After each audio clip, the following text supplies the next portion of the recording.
Thank you for listening to The History of the Papacy. I am, as usual, your host, Steve. You can find show notes, how to contact me, sign up for our mailing list, and how to support The History of the Papacy by going to our website, a2zhistorypage.com. Speaking of supporting the show, Patreon is a great way to do that, and we are at patreon.com/history of the papacy. There are 4 tiers: Antioch, Alexandria, Constantinople, and Rome. And each one of these tiers has its own benefits: bonus audio, monthly book drawings for some tiers. Everybody gets early and ad-free content. So sign up early so that your name is at the top of the lists. A little History of the Papacy Diptychs fun fact. In this episode, we will talk about the Society of Jesus, or the Jesuits as they're more commonly known as. The Jesuits were under ban in several countries around Europe. The Jesuits and Jews were banned from Norway for quite some time. The ban on Jews being in Norway would last until the late 1890s, but the Jesuits would have to wait until 1956 to be allowed back in Norway. I would like to send out a special thank you to our latest Patreon member, Keanu, at the Alexandria level. Thank you so much, Keanu, for your support. Now let us commemorate the Patreon patrons on the History of the Papacy Diptychs. We have Roberto, Joran, William B., Brian, Jeffrey, Christina, John, Sarah, William H., Augustus, and Keanu at the Alexandria level. At Constantinople, we have Dapo, Paul, Justin, Lana, John, and Steve, all of whom are magnificent. And reaching that ultimate power and prestige, that of the See of Rome, we have Peter the Great, Leonard the Great, Alex the Great, and Amma the Great. Today, we are joined by Father Robert Scully, Society of Jesus, a member of the Society of Jesus, otherwise known as the Jesuits. Father Robert is a professor of history at Lemoyne College in Syracuse, New York, and he will take us through the history of the Jesuits in the 19th century. He will show how their power grew, they fell out with the powers that be in Europe, and rose again in a very unusual place. With that, here is the next piece of the mosaic of the history of the popes of Rome and Christian Church.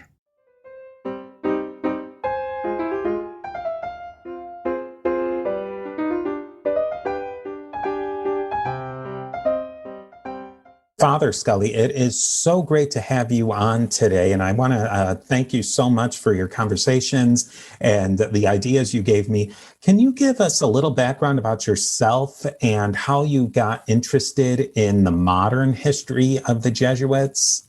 Okay, so I'm not sure if you want a little bit of academic background or just once I'm in the Jesuits, where I went from there. Yeah, absolutely. Okay, so when I entered the Jesuits, I had interest, well, I actually had a law background, and I had great interest in history and also academics as well as spirituality. So part of our training, we, of course, do some philosophy and theology training, but I also went on in history studies, especially early modern Europe, and which, of course, heavily involves the early Jesuits. So when I was finishing my studies, I interviewed at several Jesuit schools. I ended up coming to Lemoyne, which is in Syracuse, New York. So I'm a professor of history and law, and in addition to my class on the history of American law, I teach a range of classes in early modern Europe, including the history and spirituality of the Jesuits, which of course is most relevant for our talk today. And it's certainly the early society, the 16th, 17th century, that in some ways is the most exciting because it was a new order and all of the activities the Jesuits got involved in. And so in terms of, I said, I teach a class on the history and spirituality of the Jesuits. And what we call the early society, so the founding in 1540 up to the suppression in 1773. That's the early society. So that's more of my specialty, although in the course I also cover, of course, highlights of 19th and 20th century Jesuit history.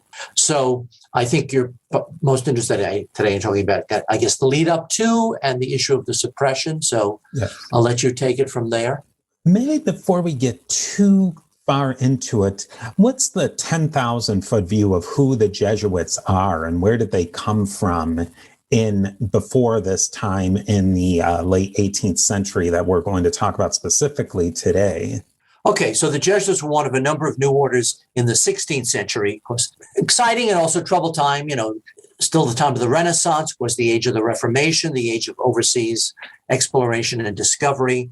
So the Jesuits were founded, of course, by Ignatius Loyola and his companions in 1540.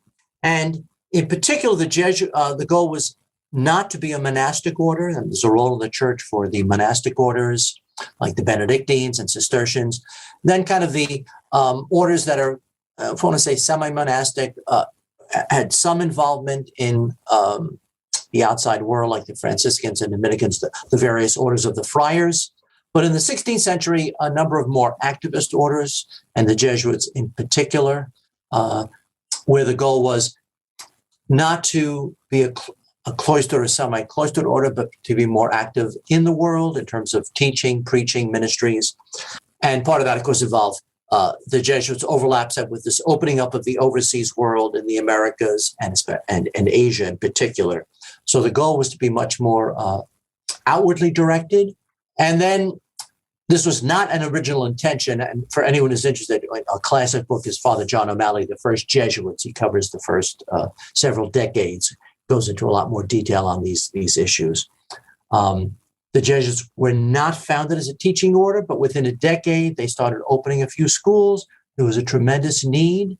So many would say it was a classic meeting of an order's ability and the needs of the time. So the Jesuits began to open schools. So the Jesuits, in essence, became the first Catholic teaching order, the opening up of a wide range of schools, as well as, from their very beginning, overseas missions, I said, in especially parts of Asia, India, Japan, China, and the Americas, of course, especially with the opening up of the Spanish and Portuguese empires, later the French Empire in Canada. So in that sense, the Jesuits were somewhat unusual, certainly as a teaching order, being so involved from the very beginning in overseas missions. And then that special tie to the papacy. There's, of course, the Jesuits take the three classic religious vows: poverty, chastity, obedience. We also take a fourth vow. Now, it's sometimes misinterpreted as a vow of obedience to the Pope. It's really more nuanced than that. It's really a vow for mobility and a vow for the missions. The idea is that with all the needs in the church, the Pope, the papacy, has the biggest broad view of where the needs of the church are. So the idea that the Jesuits would be there for the church, as directed through the popes and the papacy, to be open to going where the greatest needs were. So that's some of the early history and some of the unique features of the Jesuits, some of which we may get into got them in trouble later on.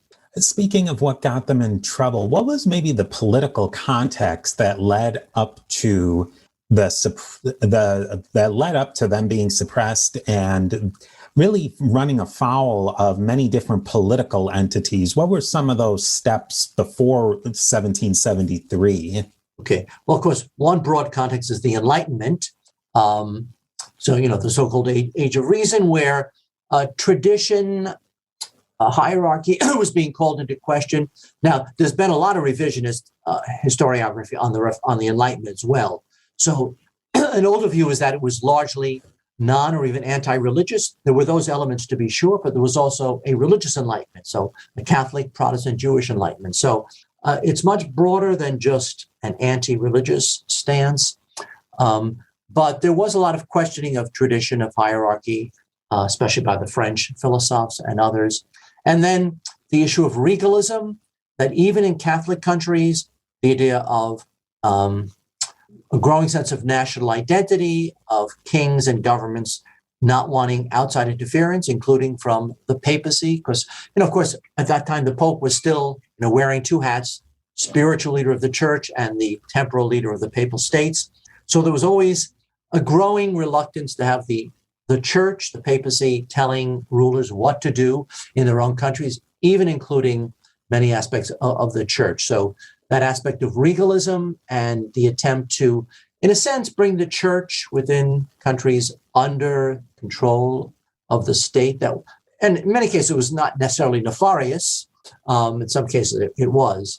And then, of course, in a sense, that's an outgrowth, for example, in France, of Gallicanism, the idea that France, although the eldest door of the church, France was semi-autonomous and that the papacy should not be telling the French kings, in a sense, how to run the church in their country, including things like the naming of bishops, a whole range of issues where there was a long-term disputes between church and state over issues like, because bishops were still important religious and political figures. So there are many areas where religion and politics intermixed, and of course, long before, in most cases, separation of church and state. So a lot of these lines were not clear, and there's this long history of tensions in those areas.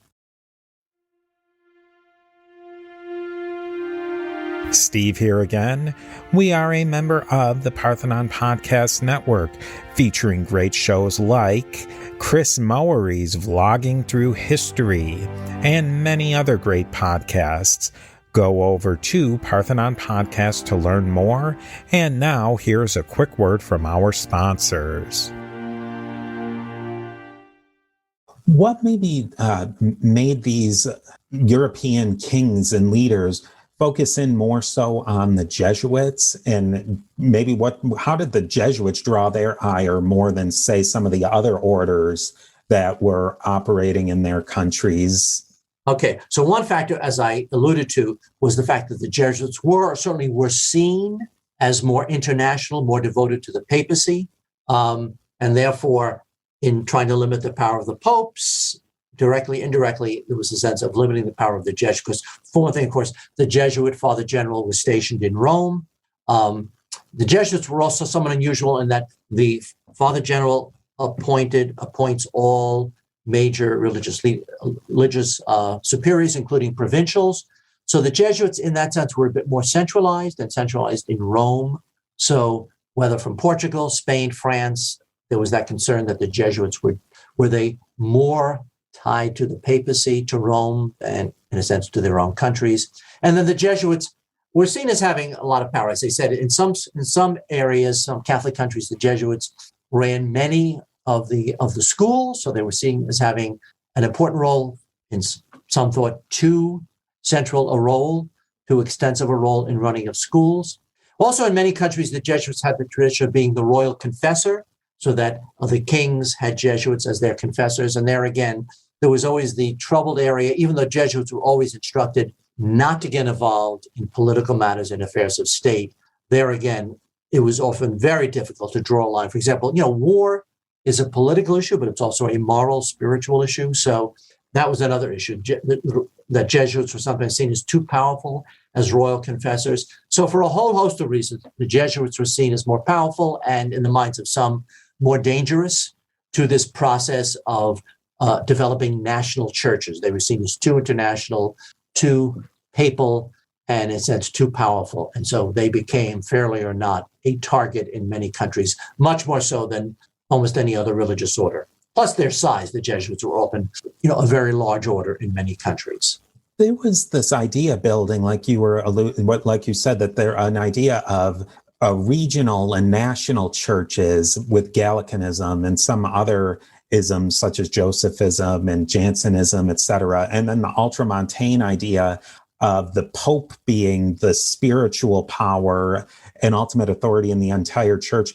Did the Jesuits, was that codified in any way that they had a position, or was it just perceived that they had a position on these things? Well, part of it was the reality and the misperception I mentioned of the fourth vow. And it was often interpreted as a vow of unlimited obedience to the Pope and the papacy. I said it's really more nuanced than that.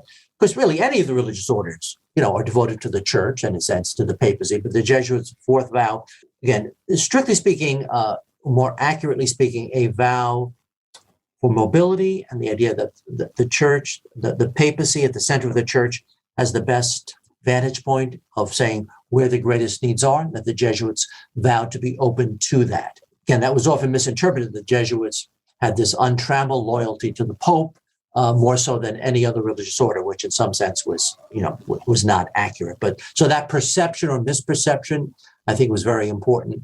And then I said the undoubted fact that the Jesuits, in having such influence in running the major educational systems in many countries, being royal confessors, were seen as so powerful and therefore, in that sense, more dangerous than other religious orders to the goal of, in some cases, of trying to establish national churches. It seemed like from my reading that it started in Portugal, and they were really the ones who they had sort of kickstarted this idea of suppressing the Jesuits and wanting to limit their power. Then it spread into Spain, and then it spread into some of the Italian, or it may have gone into France first, but it spread from Portugal. How did that happen? And it seemed to happen where a lot of these countries were ruled within, they weren't directly connected, but they were all in a family, more or less the Bourbon family. Yeah.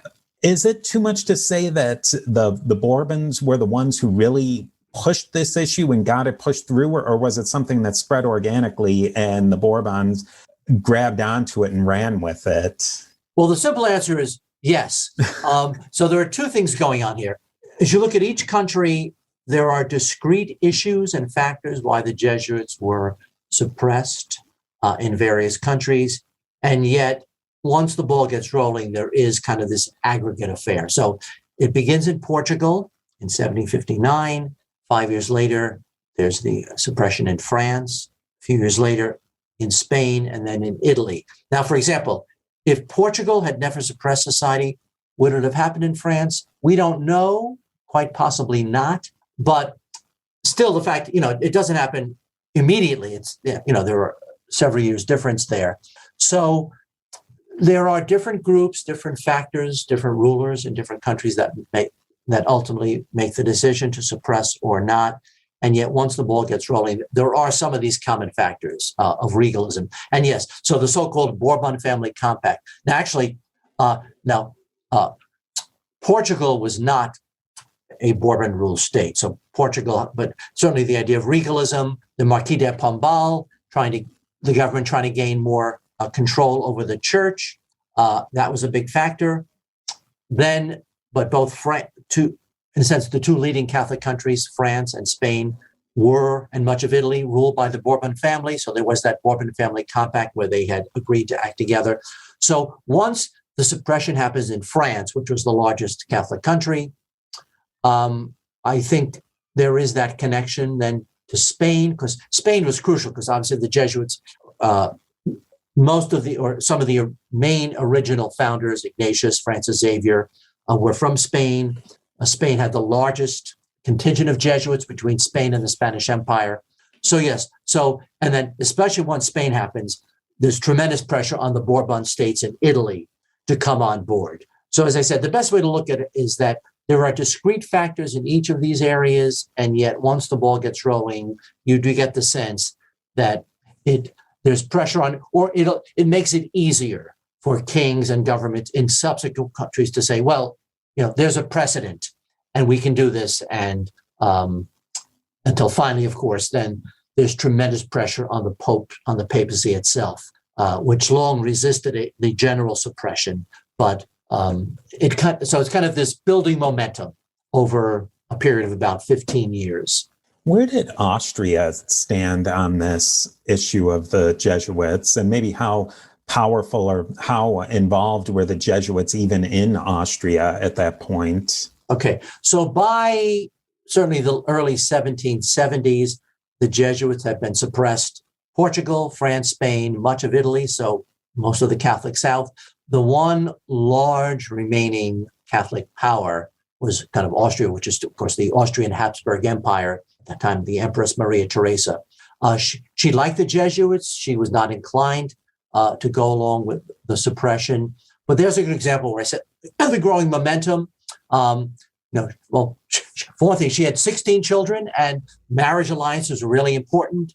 And so the Bourbons, for example, made it clear that if Austria did not go along with this, they would not be as open to marriage alliances.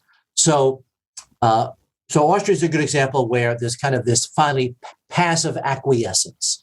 In no way did they seek this or push it, but they kind of finally, pressure was put on them. So Austria finally goes along. And once that happens, then finally there's just tremendous pressure on the papacy go along with this as well. Before we discuss exactly how the papacy gets involved in officially suppressing and abolishing the order, maybe we'll skip around a few of the countries that weren't Catholic, but they were still involved in a way, such as Prussia, which was a Protestant nation, and Russia, which, even though their monarchy was very much related with many of these other monarchies, they were an Orthodox Christian country. Right. Firstly, how much were the Jesuits involved in those countries? And then secondly, were these countries a safe haven for Jesuits, or were they just neutral in this whole issue? All right. Well, so just important to mention, so there were the individual or national suppressions. Finally, 1773, tremendous pressure put on the papacy. And, there's always that speculation. It's pretty clear the popes did not want to do this. So why did they? In some areas, there was the threat, was it going to be Henry VIII reborn? Would a country like Spain or France actually break from Rome and form an independent church? I mean, that was unlikely, but that was a possible threat and fear. So the bottom line is 1773 is the papal or general suppression.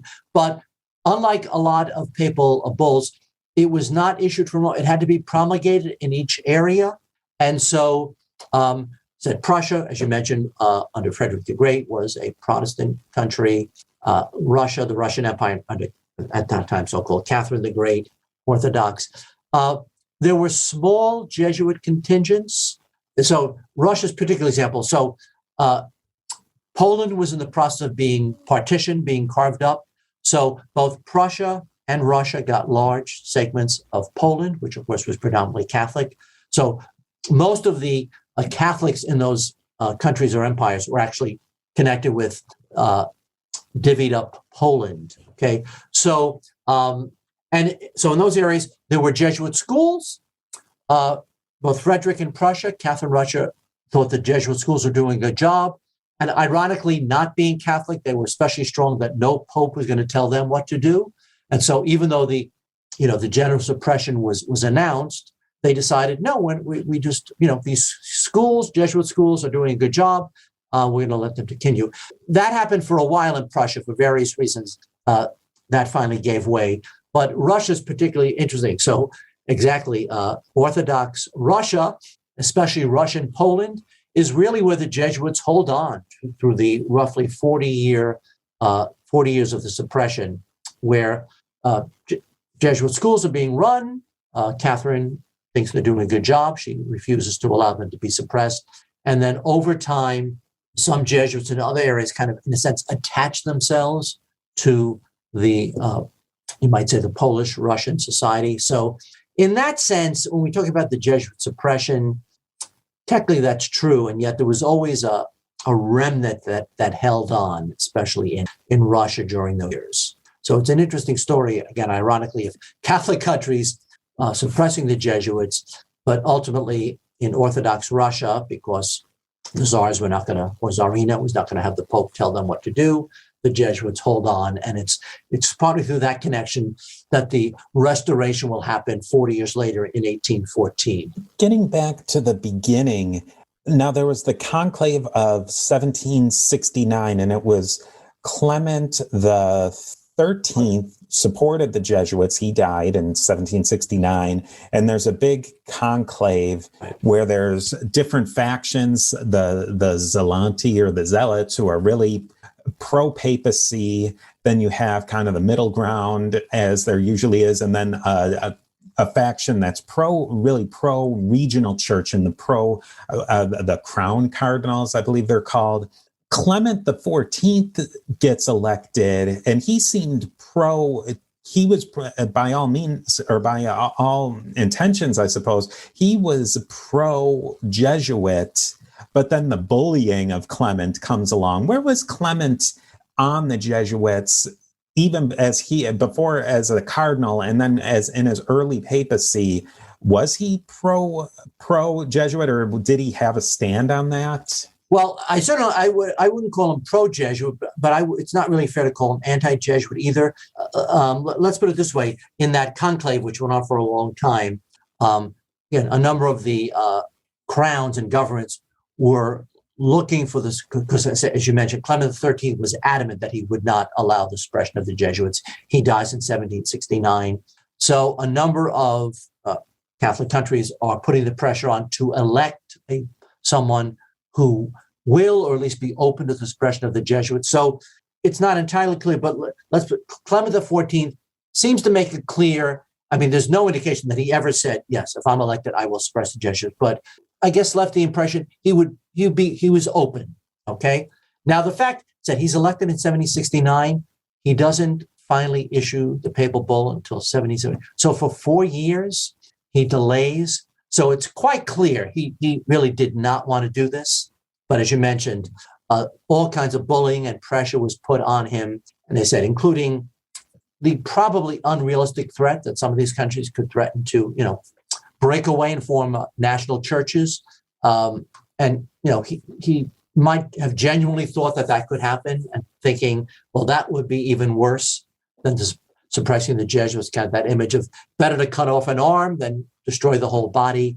So finally, in 1773, with tremendous pressure, he finally agrees to the papal bull of suppression. Do you think that's holding off on suppressing them, especially for Clement XIV?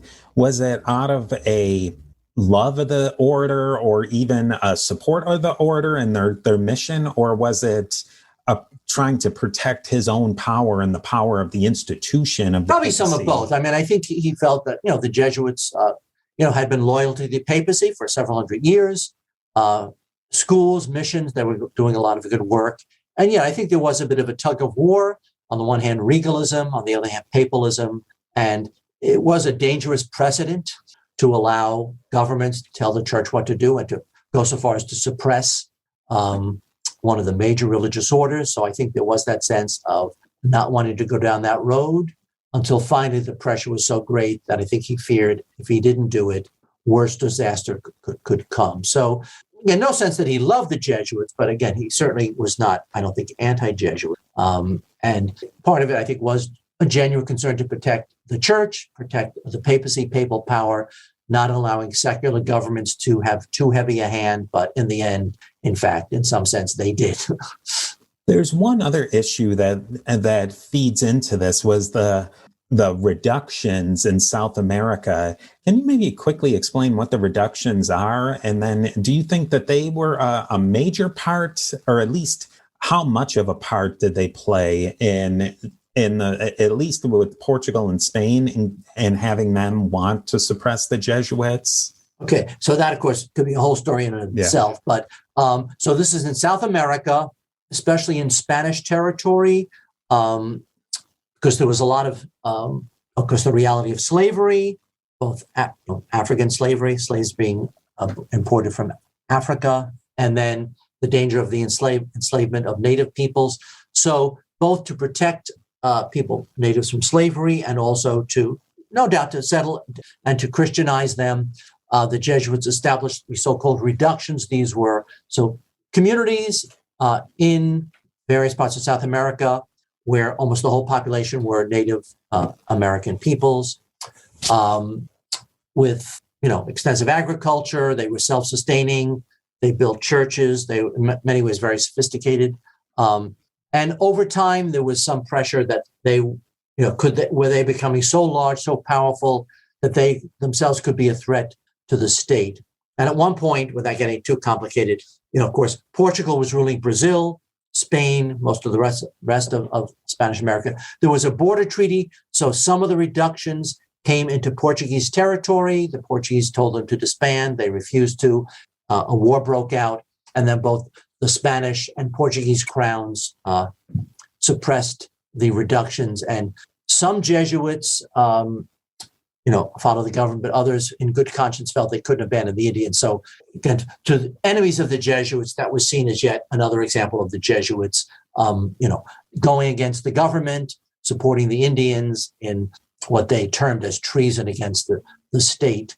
And so, in Portugal, but especially in Spain, that was part of the rationale for the suppression of the Jesuits, that the Jesuits were not loyal enough to the country, to the crown, and that they had supported or even stirred up the Indians, which are not really accurate, to rebel against the crown. So all those things, they lead us up to in 1773, the Pope issues not quite a bull, but these regional proclamations that he has abolished the Jesuits, and they're not reinstated until 1814. So that's a 41-year period. That's a long time for an institution to be dormant.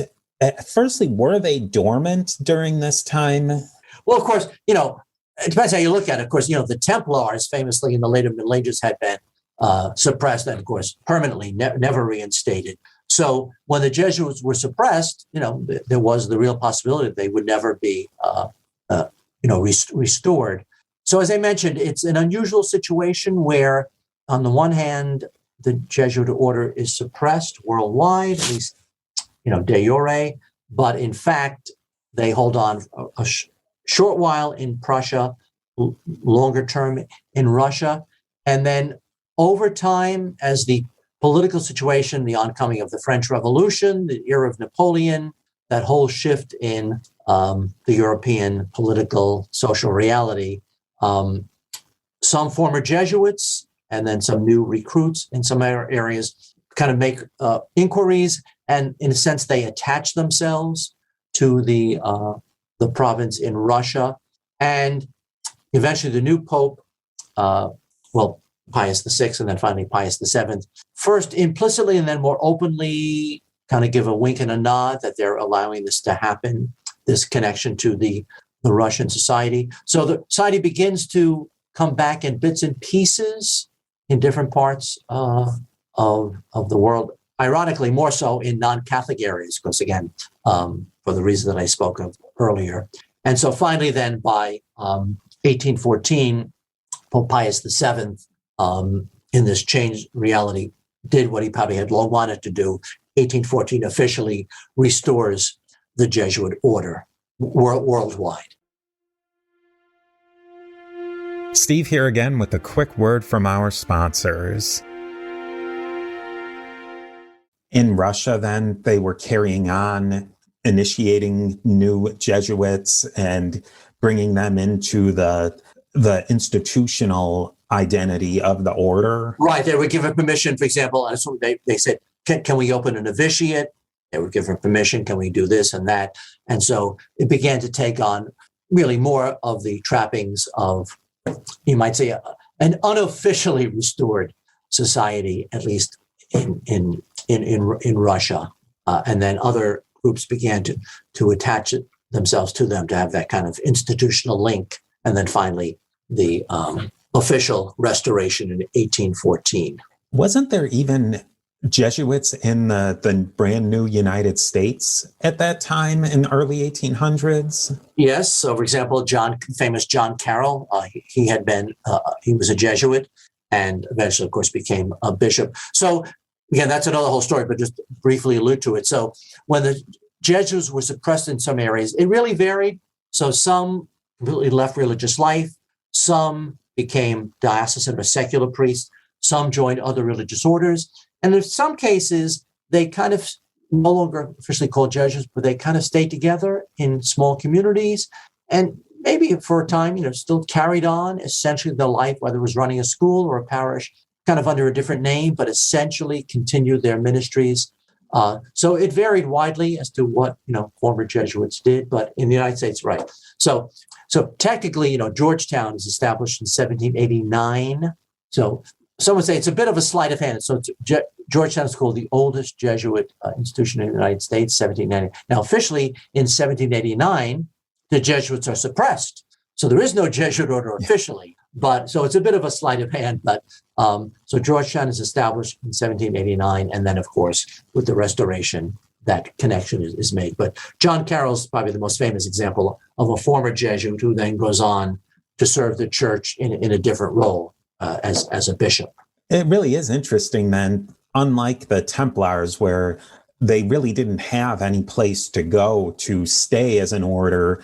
The Jesuits did have some other places where they could at least keep the pot boiling, so to speak, so that at some point, if things did lighten up for them, they had a chance to rebuild and to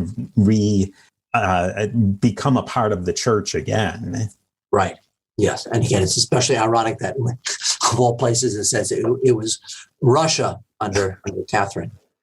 So the Jesuits didn't have to rebuild from scratch, but were there some institutional innovations and things within the order that were new? Was it? Well, a lot of it had to be new because so let's say in most countries, let's say in Spain, when the Jesuits were suppressed, they were expelled from the country. Now, for example, in France, former Jesuits were not expelled; they could stay there. In a place like Spain, they were expelled; they had to leave. So all that land, schools, churches, all basically came to the crown. So obviously, in many areas, it was taken over became diocesan parishes, or the schools became part of the national education system. Libraries were dissolved. So when the Jesuits were restored in 1814, the vast majority of their former churches, schools, holdings were gone. In a few cases, they might have gotten them back, but in most cases not. So in that sense, it kind of was almost building from scratch, and it was going to be kind of a long rebuild.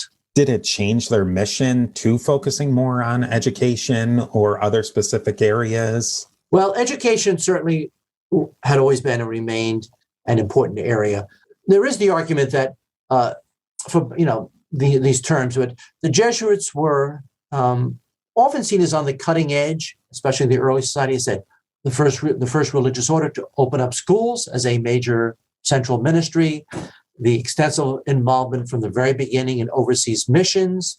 A lot of people say they were a bit, shall we say, gun shy, that after the suppression, the restoration, certainly in the 19th, well into the 20th century, I think society was a lot more cautious, conservative than the early society had been, having gone through that kind of trauma of the suppression. So the Jesuits rebuilt and became, once again, a very important order in the church. But I think that's generally safe to say that it was a much more cautious order in the Restoration period, well into the 20th century, for I think understandable reasons. Sure, yeah. There's always this cliche that, and the kings back then certainly used it, that the Jesuits are plotting to overthrow this, or there's even the Jesuits were accused of trying to assassinate certain kings. Where did this come from? Well, okay, so one Jesuit in the late 16th century, because, this argument about writing tracts about just governance. And of course, that was, in political debate, that was long a genuine question, right?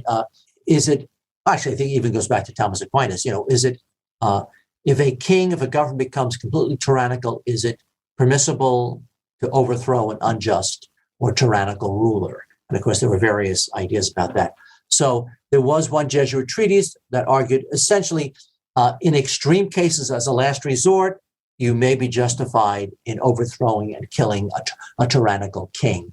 Now, that was soon thereafter condemned by the Jesuits. It was officially condemned, but it remained as a trope. And so anytime there was an assassination or attempted assassination, the argument was that the Jesuits were tyrannicides and regicides. The Jesuits supported the killing of kings, which, as I said, was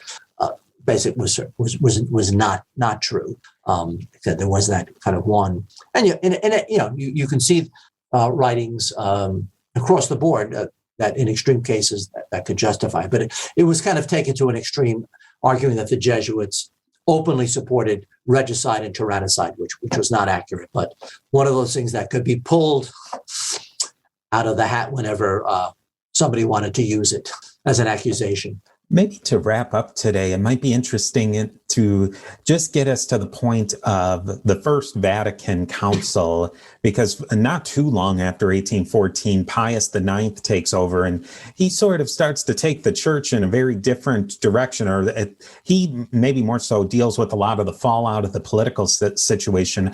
How involved were the Jesuits in this, or did they kind of back off because things were still a little hot for them. Well, I think before you mentioned that term, ultramontanism, this idea that, the papacy is at the center of the church, so that, the Catholic world, literally the term ultramont, looking beyond the mountains, looking over the Alps to Rome as the center of the church. So, there's a long up and down history of degrees of papal power. As we kind of alluded to, in the 18th century with regalism, you might say papal power was at its low point. And then in the 19th century, for all kinds of reasons, so-called after the Napoleonic era, the Congress of Vienna, 1815, the so-called Alliance of Throne and Altar, papal power, papalism begins to reassert itself.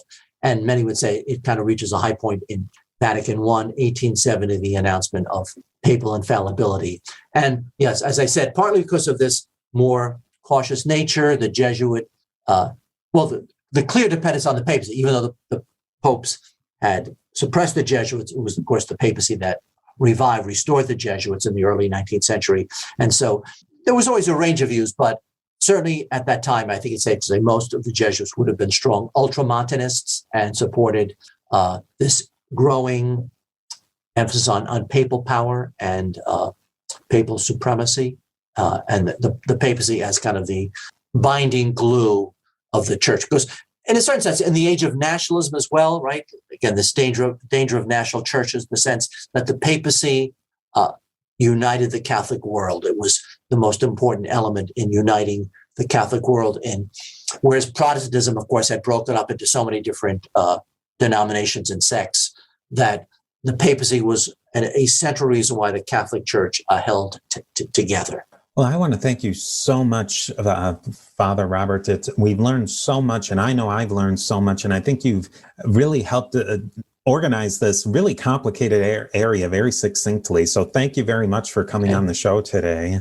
Enjoyed it. Well, I said this, as I'm sure you realize, and hopefully listeners will realize, we every one of these issues is fairly complicated. We can go in a lot more detail, but hopefully that gives people a good overview of the Jesuits, the issue leading up to the suppression and the restoration, and kind of the Jesuits in the broader sweep of history and the history of the church.